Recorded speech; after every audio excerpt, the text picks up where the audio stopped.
This is Dr. Amit from Rudraksh Physiotherapy Clinic. Today we are going to discuss something related to rhomboid pain.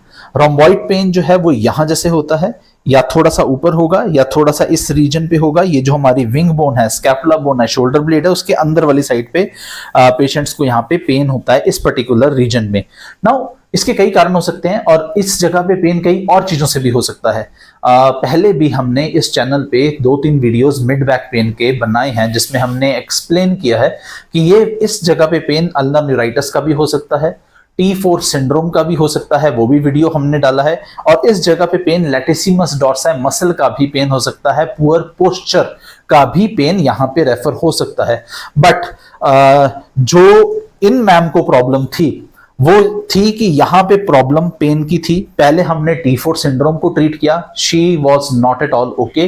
फिर हमने सोचा कि ये कहीं ना कहीं अल्नर न्यूराइटिस का पेन तो नहीं आ रहा, हमने अल्नर नर्व को भी स्ट्रेच किया और हमने जो कंजर्वेटिव फिजियोथेरेपी प्रोटोकॉल्स के हिसाब से जो अल्नर न्यूराइटिस का ट्रीटमेंट होता है उस पर भी फोकस किया, but again there was no relief. फिर हमने सोचा कि ये पोस्चर की वजह से है, रोम्बॉइड्स की स्ट्रेंथनिंग कराते हैं, रोम्बॉइड्स मसल को स्ट्रेंथन भी कराया, but again there was no relief. So हमने सोचा कि why is this happening that this pain is not getting this area is not getting pain free।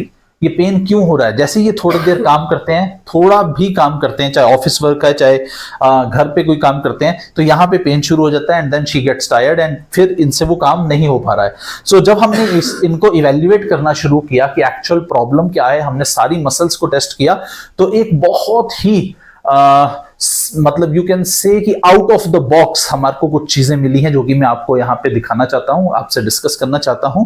Ma'am आप प्लीज यहाँ पे लेटेंगे। That pain was on the right side and ये वाला area pen का था। जब हमने इनको बोला कि आप ये इस तरह से लेट के इस आर्म को, लेफ्ट आर्म को पीछे रखकर राइट आर्म को ऊपर को उठाएंगे, तो इन्होंने जब ऊपर को उठाया, see the arm is not able to lift. ये पूरी कोशिश कर रहे हैं बट आर्म जो है वो लिफ्ट ही नहीं हो रहा है and just half of this pain ये लिफ्ट ही नहीं हो रहा है। दैट मींस यहाँ पे प्रॉब्लम है और ये आर्म रेज नहीं हो रहा है। एंड देन अगेन अगर हम दूसरी साइड से देखें और मैम ऊपर लिफ्ट करना, नाउ सी द डिफरेंस, ये कितना ज्यादा ऊपर लिफ्ट कर रहा है। So that means some muscular restriction is going on और कोई ना कोई प्रॉब्लम है जिसकी वजह से ये वाले जॉइंट्स और यहाँ पे जो मसल है ये ऊपर को आर्म को रेज ही नहीं कर पा रही है। स्कैपुला अपनी पोजीशन जो है वो प्रॉपरली मूव नहीं कर पा रही है स्कैपुला, और तो ओवरहेड एक्टिविटीज जितनी भी हैं वो ठीक तरह से नहीं कर पा रहे हैं मैम। तो ये ओवरहेड एक्टिविटीज क्यों ऐसा हो रहा था? तो हमने सोचा कि रोम्बॉइड्स की वीकनेस है। रोम्बॉइड्स तो हमने दोनों तरफ देखा, स्ट्रेंथ भी ठीक चल रही है, सब कुछ ठीक है। The reason that we found was that this side rhomboid was overused। यहां पे रोम्बॉइड की मसल जो है, यहां पे होती है रोम्बॉइड की मसल्स, इस स्कैपुला से लेके ये हमारी मिड थोरेसिक स्पाइन के पास यहाँ पे इस तरह से डायरेक्शन होती है।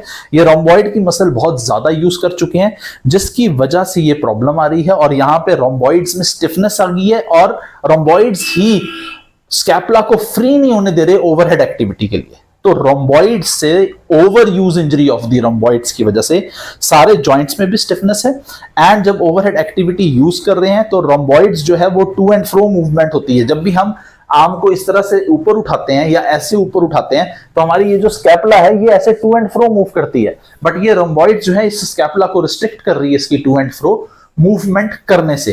तो हमने सोचा कि ये रोम्बॉइड्स ओवर यूज हो रही है, तो इसका मतलब जब ये एक्टिविटीज करते हैं, ये क्या एक्टिविटीज करते हैं? तो इनकी एक्टिविटीज ज्यादातर शोल्डर का ये लेटरल रोटेशन, कभी इस तरह से कभी इस तरह से ये यूज करना हमने देखा कि ये घर पे ज्यादा एक्टिविटीज उस तरह से होती है। तो हमने इनकी और भी मसल्स को इवेल्युएट किया।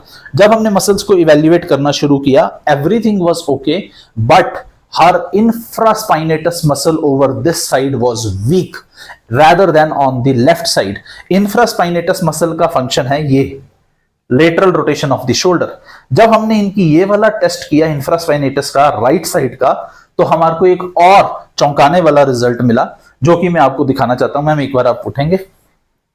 हमने कहा कि ये जो लेटरल रोटेशन है, this action of the shoulder is known as lateral rotation of the shoulder and this action is done by infraspinatus. So जब हमने इनकी इंफ्रास्पाइनेटस को चेक किया तो जो रिजल्ट्स हमें मिले वो मैं आपको दिखाना चाहता हूं। एंड ये 90 डिग्री तक हमने इस बैंड को पुल किया एंड अब आप एक्सटर्नल रोटेशन या lateral rotation of the shoulder करें and now you can see this is the right side and patient पूरा जोर लगा रहा है पर फ्री मूवमेंट बैंड को ये परे को नहीं ले जा पा रहे हैं, तो यानी कि ये इंफ्रास्पाइनेटस वीक है। अब लेके जाओ मैम और उस तरफ। अब ये पूरा अभी ऐसे 90 डिग्री तक ये इतना ज्यादा फ्री मूवमेंट नहीं आ रहा, काफी ज्यादा स्ट्रेंथ लग रही है on the right side, that means infraspinatus is weak. अब हम चेक करेंगे on the left side.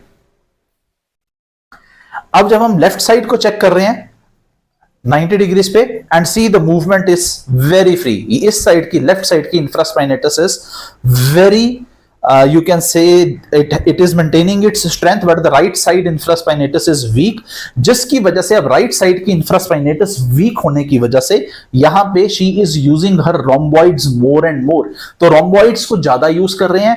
Infraspinatus right side पे वीक है जिसकी वजह से यहां की rhomboids मसल इस स्कैपुला को फ्री नहीं कर रही है to let the free movement of the overhead activity of the shoulder, वो फ्रीली नहीं हो पा रहा है। सो इस वजह से यहां पे पेन रह रहा है। तो अगर हम यहां की इंफ्रास्पाइनेटस को स्ट्रेंथन करेंगे और यहां की रोम्बॉइड्स को थोड़ा रिलैक्स होने देंगे, relax the rhomboids and strengthen the infraspinatus, her pain will go away.